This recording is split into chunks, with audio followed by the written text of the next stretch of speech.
Takže já vás zdravím, mé jméno je Zinger a vítám vás u nového videa. Dneska bych se vlastně rád podíval a udělal bych takový tier list Peugeotů, ideálně těch, který znám, ačkoliv nenašel jsem úplně tabulku všech Peugeotů, který jakoby znám, protože jsem našel třeba takovýhle tabulky, kde prostě jsou modely, které upřímně vůbec neznám. Já to klidně na chvilku přiblížím. Třeba takovýhle nějaký starší modely upřímně fakt je neznám, takže ty bych úplně do toho tier listu nezařazoval, já bych tam zařadil jenom ty, který znám, nebo ty, který třeba od pohledu se mi fakt líbí. Vlastně tohle téma bylo docela žádný od vás, takže jsem se konečně rozhodl to natočit a jak vidíte, mám tady opravdu spoustu Peugeotů a ke každému bych vám zkusil něco říct minimálně k těm, který třeba znám. Takže zkusíme od začátku. Na prvním místě je Peugeot 1007. Tohle auto jsem nikdy neřídil, takže k němu úplně nemám nějaký jako zvláštní vztah, nebo jak to říct. Vím jenom, že tam jsou ty elektrické dveře, které vlastně někdo říká, že jsou strašný a někdo říká, že jsou úplně na nic. Taky tam dávali vlastně robotizovanou manuální převodovku, jestli to říkám správně, takže vlastně takový špatný automat. A vlastně se tam muselo ještě řadit, myslím, pod volantem nebo něco takového. Dávali tam tuším 1.6 NFUčka, pak tam dávali nějaký asi nafty, nějaká 1.4, benzín taky netuším přímo, co tam dávali. Dal bych to asi do Dčka, tady asi moc není úplně o čem.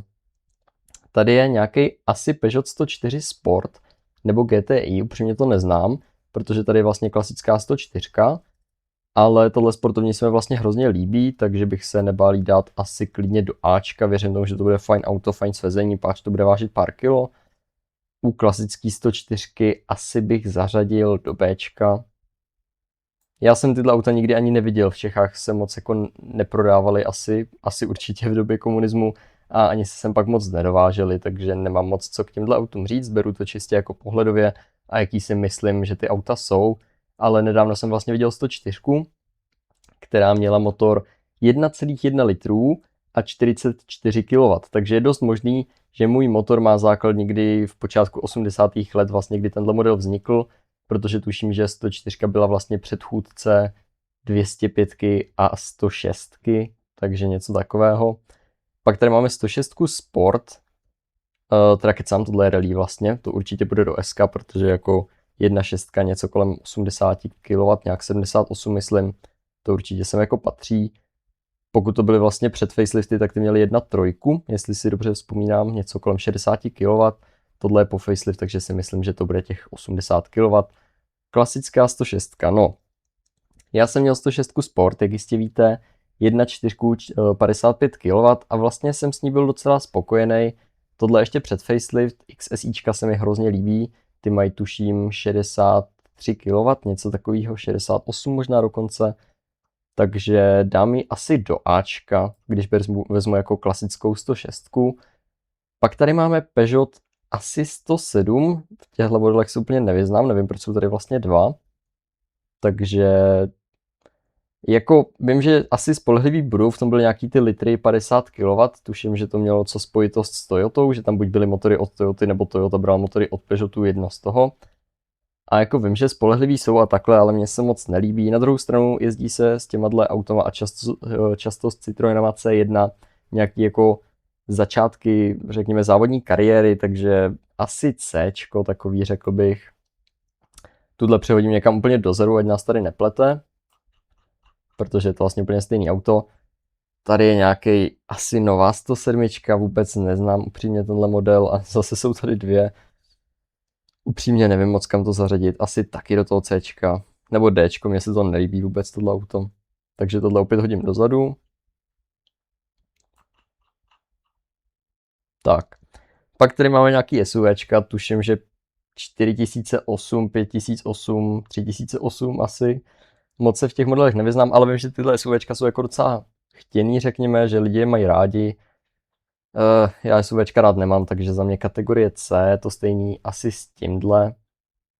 Ale nevím, jak se mi to tam vejde, takže tohle bych dal taky do Cčka, ale asi ho dám teď dozadu. Budu brát jako obecně SUVčka od Peugeota. Tak, pak tady máme nějaký ty veterány, to jsem říkal, že zmiňovat úplně jako nebudu, páč se v těch modelech nevyznám. Tohle vypadá mimochodem jak nějaký Cadillac starý. Tenhle model, nevím teď, co to je přesně za model, ale vím, že se často prodával v Africe a že byl strašně spolehlivý. ale já ho sem úplně řadit nechci, protože fakt tyhle modely moc neznám. To stejný s tímhle kabrioletem, který jsem taky v životě neviděl, ale myslím si, že tyhle modely dělal snad Pininfarina, jestli si dobře vzpomínám. Vypadají hodně na jedno brdo, teda tyhle auta, bych pravdu řekl. No, asi tohle je snad nějaká 304, něco takového. Jak říkám, tyhle modely fakt neznám, takže 205 GTI si myslím, že ani nemusím zmiňovat, to je jasný S-ko, 1.9, případně 1.6. To bych vlastně rád si pohovořil s někým, s nějakým třeba majitelem, kdybych tady měl někoho, kdo má 205 GTI, jak to vlastně bylo, protože vím, že se dělali 1.9, tuším 88 kW, a pak se dělali i 1.6, který měl nějakých 70 něco kW. A vlastně nevím, proč se dělaly jakoby dvě motorizace. Nevím, jestli nějaký trhy nebo tak. Emisní normy možná už v té době těžko říct. Klasická 205, mně se to auto hrozně líbí, ne teda tohle konkrétní, prostě na plecháčích a to. Ale když je to docela pěkný, s 1.4 věřím tomu, že to je i docela fajn svezení. Bohužel se jde většinou koupit v naftě, ale dal bych to asi klasicky do Ačka, protože zase říká se, že 205 byla jako nejlepší řidičský auto, minimálně to GTIčko, a i v těch základnějších verzích tam prostě budou nějaký ty rysy toho GTIčka. Kabriolet CTI, teda asi konkrétně tohle, což je takový GTIčko v kabriu. Nikdy jsem toho nebyl největší fanoušek, na druhou stranu v létě to asi bude fajn. Asi bych to taky dal do Ačka. Upřímně nevím, co se stane, až zaplníme tuhle řadu, doufám, že se jako objeví druhá. 205 Rally, to je asi S-ko. Jako nějak úplně extra moc ten model neznám, jenom jako vím, že jsem ho měl třeba ve Forze a takhle, ale vím, že to jako tenkrát docela vyhrávalo rally, takže si myslím, že to sem určitě patří. 206 odhaduju, že GTI, a tohle bude asi klasická jakoby XS nebo něco takového, ta 1.6 odhaduju, kterou mám. Myslím si, že nemusím brát jako všechny 206, já to vezmu jako celek a myslím si, že tady není o čem. Tak. 207, no. Já to auto úplně moc nemusím. Na druhou stranu vím, že 207 můžou být hezký, i ty GTIčka. Bohužel ty motory prostě 1.6 THP byly špatný. No, takový jako střed bych řekl. Mě úplně nikdy moc nesedly. Na mě už je to takový jakoby zároveň větší, že prostě člověk v tom sedí a cítí se jako hrozně opak klaustrofobie, bych řekl, že je v tom autě. Takže pro mě takový zvláštní. Tohle je asi taky 207, minimálně zepředu to je úplně stejný, to asi nemá cenu zmiňovat. Tady nejspíš 207 SV, to taky Cabrio, nemá cenu zmiňovat. Tady je vlastně první 208, pokud to říkám správně. A mně se vždycky hrozně líbily GTIčka. Taky v tom byly teda bohužel ty 1.6, ale už to vlastně byla druhá generace, takže už byly o trochu spolehlivější. A myslím si, že to bude takový Bčko, takovej střed. Vím, že v tom byly nějaký ty 1.2 VTIčka, jestli to říkám správně, ty taky trpěly, protože tuším, že tam už byly snad i... Tam byly asi řetězový rozvody a ty se často taky musely měnit, drahá oprava a tak dále, takže spolehlivostí nic moc, ale furt je to takový to malý agilní auto, řekněme. Pak tady máme novou 208. Já si nemůžu pomoct, mně se ty auta docela líbí. Bohužel jako motorově to není nic moc zajímavého, protože teď vlastně vychází E208 GTI, který bude bohužel elektro. Kdyby do toho dali tu 1.6 THP, který už dneska jsou mimochodem docela dost spolehlivý.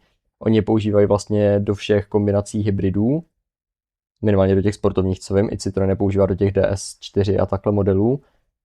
A kdyby ty 208 měly trošku lepší motory, protože vlastně jsou to už většinou, myslím, hybridy s nějakou 1.2 nebo 1 litrem, ale když to vezmu jakoby vzhledově, věřím tomu, že se to řídí docela dobře. Asi bych to dal tady k té 208. Asi jo. Tak, co tady máme dále? Tyhle ty SUVčka asi upřímně nebudu komentovat, já fakt nejsem moc příznivec těchto aut.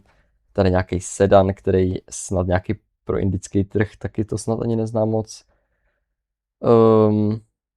Tohle auto vím, že bylo v Top Gearu, že ho měl James May v poslední epizodě. A jako není to špatný auto, ale opět, jak říkám, neznám to, ani nevím, jaký v tom jsou motorizace a tak dále.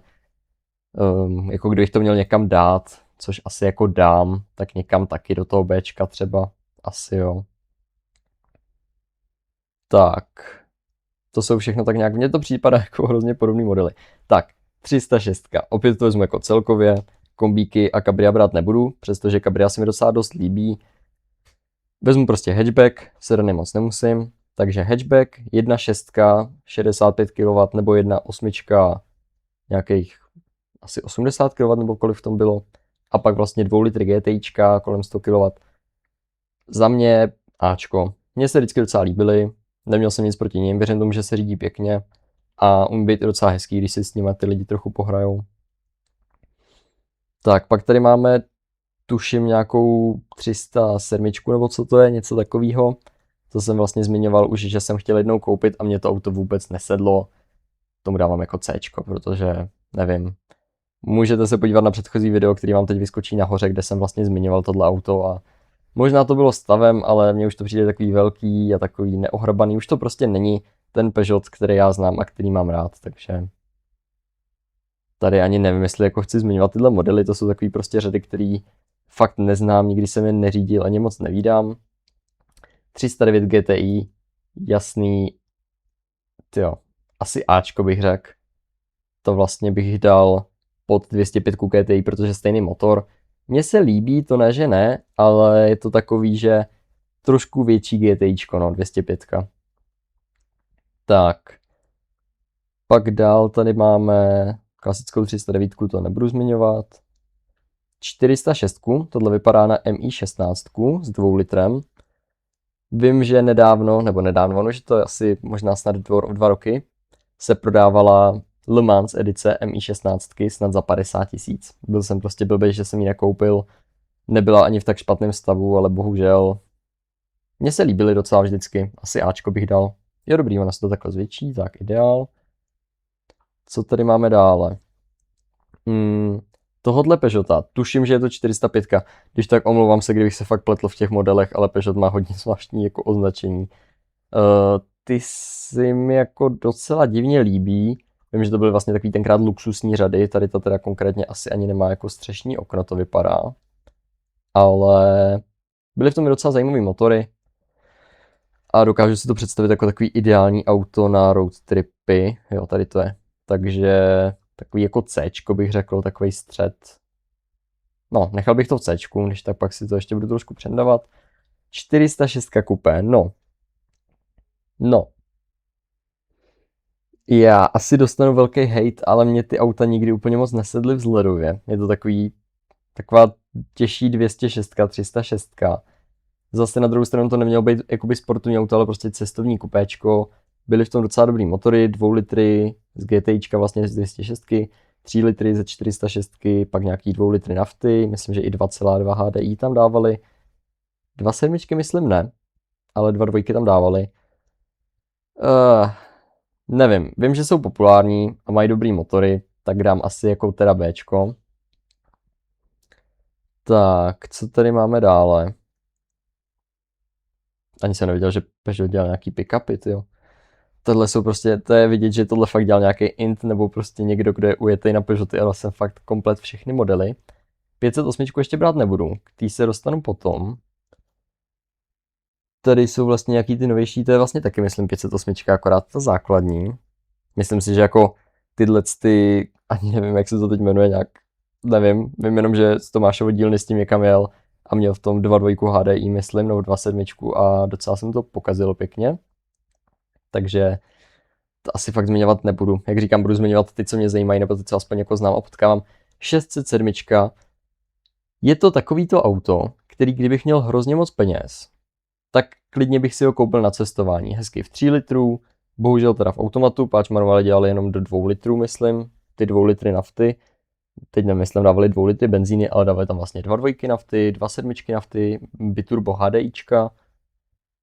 Není to samozřejmě moje úplně modla, ale do Ačka bych to klidně dal, protože na tu dobu to i bylo docela luxusní a dobrý odpružení, komfort, všechno. No, tady ty elektrické choviny taky úplně zmiňovat nebudu. Peugeot Partner, no, jako dodávky asi dobrý, ale jak říkám, do mýho listu to nepatří. Tak, RCZ, no, to je takový velmi ošemetný. Vzhledově mi nevadí, ale dávali do nich 1.6 THPčka a 2 litry nafty. A ani vlastně jedna motorizace mi nepřijde úplně zajímavá, protože THPčka se kazily benzíny a nafty, prostě nafta do tohohle auta se nehodí. No, dáme to do Cčka. Kdybyste někdo měl mimochodem RCZ, tak mi dejte vědět, hrozně bych s ním chtěl natočit video společně s vámi. Takže kdybyste ho měli, tak mi určitě dejte vědět. Kdybyste měli jakýkoliv vlastně z těchto aut, krom 206, to už mám domluvených pár lidí na natáčení, tak mi dejte vědět, hlavně jako ty GTIčka, fakt, jak říkám, nikdy jsem neřídil, ani vlastně jako naživo moc neviděl 106 GTI, nebo 205 GTI, nebo 306 GTI, takže určitě mi když tak dejte vědět. Tak, víceméně už se dostáváme jakoby ke konci. Tak, tady to je tuším 308, jestli to říkám správně, nová. A na to mám úplně stejný názor jako na nový 208. Možná se mi líbí o malinko víc, takže tu bych dal taky do Bčka. Pak tady máme, to je vlastně kombík, to nebudu zmiňovat, to je víceméně to stejný, zase nějaký nový SUVčko. Tak a tady 508 PSE. Tohle auto se mi strašně líbí. Je to jakoby jedno z těch novějších aut, který bych si fakt koupil od nova. A kdybych jako dostal spolupráci s Peugeotem a měl tohle auto jako promo, řekněme, tak bych byl strašně spokojený. Sice je to teda hybrid, který se vlastně může dobíjet, ale teoreticky nemusí. Je v tom 1.6 THP a tuším 2 elektromotory. Na baterku to jede nějakých jako 60 km nebo něco takového. Není to úplně nejrychlejší auto na světě, ale prý je to docela jakoby svižné auto. I ten podvozek je docela slušný. Je to teda s automatem samozřejmě, ale když vezmu v potaz nový auto, tak asi do Ačka, protože jako vzhledově se mi to fakt hrozně líbí, tam je akorát hrozná škoda, že byly strašně drahý a že to nedělali prostě třeba ve 2 litru nějakým benzínovým oturbeným, aby to konkurovalo, dejme tomu RS oktávce, to by bylo zajímavější o něco. A to je vlastně asi všechno, já to ještě rychle jako prolítnu, jestli tady není nějaký model, který jsem jako přehlídl. Nevím, proč je tady 2x406. Dobře, nebudu se ptát. Teda 405, pardon. Ale myslím si, že asi jako nic zajímavého tady není. Vím, že tohle určitě dělal Pininfarina, ale na ten model si absolutně nespomenu, snad jako 304 nebo něco takového. Těch modelů je hrozně moc, jak sami vidíte, a prostě člověk si nedokáže pamatovat všechno, když se ještě zajímáte o víc aut, jako třeba já, nebo o víc automobilek, řekněme. Tady dokonce sedanová 307, zajímavý. Ani vlastně nevím, jestli jsme zmínili 307. Asi ani ne, ale já teď upřímně ani nevím pořádně, co je 307. Ale řekl bych, že na to mám jakoby stejný názor jako na 207, takže ji taky šoupnu sem, i když je to teda sedanová, představte si kombík a bude to dokonalý. Takže já to takhle oddálím a vy se samozřejmě můžete kouknout, který modely jsou podle mě nejlepší teda. A jsou to samozřejmě všechny GTIčka a tak dále a tak dále. Ještě bych se schválně kouknul, protože ono tady těch tier listů jako pár je. Ale ve většině případů to prostě dělají lidi, nevím, proč mi tady vyskakují zase reklamy teda. Ve většině případů to dělají lidi, kteří prostě se zajímají jenom o pár modelů a ty nejsou pro mě úplně adekvátně zajímavý, přesně třeba tyhle ty. Ještě to tam jako pošlou v takovém formátu, že to ani není pořádně poznat, co to je. Ale tuším, že tady bylo tohleto. Ano. A tady je vlastně tier list sportovních verzí Peugeotů. No, 9X8 si myslím, že určitě patří na S, protože prostě vypadá úplně skvěle. Aspoň tuhle reklamu vypnu, dobrý. Tuhle bohužel s ní nic nenadělám, omlouvám se. A tady vlastně máme nějaký ty Le Mans verze. Tohle je tuším. No, teď řeknu určitě blbost, 908 to asi nebude. Ale vím, že tohle vlastně bylo snad 3 litr HDIčko. Nebo snad možná 5 litr. Možná 5 litr HDIčko, že vlastně to udělali stejně s Audi R8, která byla V12 TDI, tak tohle vlastně taky V12 HDI teda v tomhle případě. Jakoby má vůbec cenu tady dělat ten tier list, protože za mě všechno patří prostě do SK. Asi to nemá cenu dělat, ale je to zajímavé se na to jako podívat, na tu historii těch Peugeotů, že fakt nedělali jenom prostě normální auta, jo. Tady vlastně vidíte asi 208, nějakou taky na okruhy dělanou. To stejný tady s 306. Tady to ani nevím, co je za model, upřímně řečeno. Nějaká možná 200, 405, 205 je tady, nevím, co to je za model. Ještě se podíváme, jaký jsou tady jiné tabulky. Tady máme nějaký Citroeny. Do toho bych se úplně moc extra pouštět nechtěl, protože se v Citroenech zase tolik nevyznám. Ale DS dáme určitě na první místo. Excelente, legende, bony, korekte. Jakože je to správný, super. A Mirquis. Neumím francouzsky, takže pardon. Saxo VTS, určitě do SK. C4 VTS, nejspíš teda. To dáme do Ačka. Do Excelentů. DS3, mně se svým způsobem vždycky divně jako líbily ty auta. Je to takový to auto, který se vám líbí a vlastně to není úplně špatný. Vlastně nedávno mi psal jeden taky sledující na Instagramu, že má vlastně DS3. Nekecám, na Messengeru jsem se s ním psal, když jsem scháněl nějaký díly na auto pro spolužáka. Vlastně zadní světla dokonce je od něj koupil, to bylo vtipný. Sice se asi nekouká na tohle video, ale kdyby náhodou, tak tě zdravím. To bych řekl, že je takový asi Bčko, je v tom taky ta 1.6 THP, i když ta druhá generace, ale furt to není ještě úplně ono. 508 už zmiňovat nebudu, ačkoliv tohle je teda asi sedan, ale stejně se mi prostě líbí to auto hrozně moc. Tady jsou asi hlavně to vypadá jako GTIčka, ale proč je tady prostě pak klasický Saxo? Nevím, těžko říct. Citroën Xantia, no jo, to je modla, to bude Ačko. Nevím, proč je tady Miura, teď nevím, jak se jmenuje ta automobilka Metro Miura, nebo Matra Miura, myslím. Takový jako divný název. Tady je taky nějaký pěkný Citroen, to je možná CX, nebo BX. A jestli je to BX, tak to určitě patří do SK, protože se mi hrozně líbí. Ale nedokážu to asi úplně jako poznat z té fotky, co to je. No, zajímavé. Tak. 206 RC, to by bylo samozřejmě S, to tam ani jako sypat nemusím. 405 taky zmíněná. Tohle ani nevím, co je. Jo, to je Citroën, teď to určitě řeknu špatně, AX. A teď se mi hrozně líbí. Nedávno jsem právě viděl v tomhle tom jakoby rally, nebo jestli je to GTI, nevím, ale hrozně se mi líbí ty auta. 106 Sport, to jsme zmínili, nebo jestli je to GTIčku, těžko říct.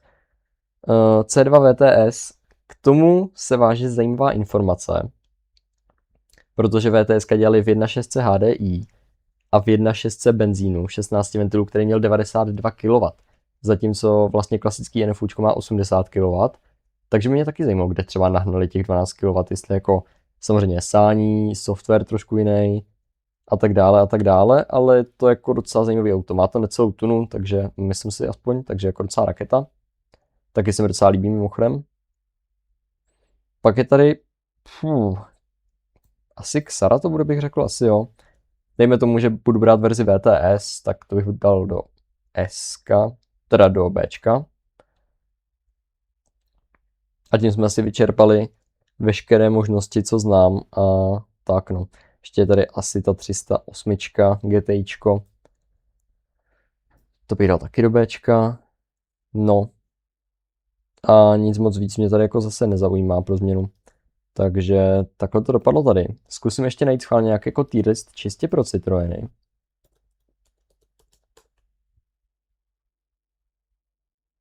Tady, tak schválně, jo. Tak se ještě můžeme vrhnout na tohle. Tak, 2 CVčka. To je za mě Ačko, takový pěkný. Mně se vždycky docela líbily, klidně bych si jedno koupil, neříkám, že bych s ním jezdil denně, ale jako přijde mi takový docela hezký. C3. To je vlastně takový ekvivalent pro 206, vlastně úplně stejný motory, zadní náprava, přední náprava, části karoserie teda ne, ale prostě chápeme se. Asi Ačko. Tak, klasický DS, to už jsem myslím zmínil. Tak, ježišmarja, jak se jmenuje tenhle model? Upřímně teď si nevzpomenu, ale vím, že je v tom 3 litr z Maserati, 6 válec, takže jako za mě S, má to i hrozně hezký přední světla. Sleduji jednoho klučinu na Instagramu, který to má, ale teď si nevzpomenu na ten model, pardon. Tak, proč jsou tady zase 2 DS? Nevím. Tak, zase Saxo. Tady jako asi nic úplně extra zajímavého. C6. To asi nemá. To jsou vlastně C5. Je tady C6, jo, tady je C6. Tak. Tohle bude odvážný krok. Myslete si o tom, co chcete. Tak. C4, to je stejně jako C3 prostě skoro. A tady už asi jako taky nemám tak nějak co řešit. Vlastně ještě Citroen a my tady vezmu na začátku. Mně se hrozně líbí, já si nemůžu pomoct. No. Takže asi tak. Schválně se ještě koukneme rychle na Renaulty. Co tady bude? Tak. Totally Renault Tier List Maker. Tak. Zase budu brát jenom nějaký ty, který mě zajímají, jo. A budu brát případně sportovní verze, protože tady je prostě zase jedno Clio. Tady je druhý Clio úplně stejný. Nevím, proč jsou tady dvě. Když budu brát Clio Sport s 2 litrem, tak je to určitě Legendy Ultime. Tak. Avantime. Mně se líbí, nemůžu si pomoct s 3 litrem. Tak, tady máme asi Lagunu první generace, jestli se nepletu. Ty nebyly úplně špatný. Nebyly, viděl jsem ty interiéry, jsou docela pěkný. Tady ty sportovní modely, ty určitě patří prostě do SK. Já si bohužel nepamatuju opravdu všechny ty modely, všechny ty názvy, ale taky jsem to viděl na Instagramu a hrozně se mi to líbí. Twingo samozřejmě SK, potom není ani pochyb. No, pak nějaký ty nový Clio, to asi taky nemá cenu zmiňovat, Zoe. Tak, Clio z této generace se mi hrozně líbí. No. No je to takový, že těch modelů je hrozně moc, ale kdybych tady měl fakt hodnotit úplně každý model, tak bychom byli tady 3 týdny a já půlku z těch modelů ani neznám. Jo, tady ten Renault 4, ten dám taky do SK. Se mi hrozně líbí. To řazení na styl Trabantu? Ne, tam je vlastně, myslím, řazení pod volantem nějakým takovým divným způsobem, jako z Ameriky. No, a tady k tomu už asi nemám úplně co říct. Takže tohle bylo takový kratší video oproti minulýmu, který trvalo asi 40 minut, tak to aspoň máte trošku kratší. Já doufám, že se vám tohle video líbilo. Kdybyste měli nějaký nápady na další videa, určitě mi nezapomeňte napsat buď to komentář, nebo na Instagram Zinger06 a já se na vás budu těšit u dalšího videa.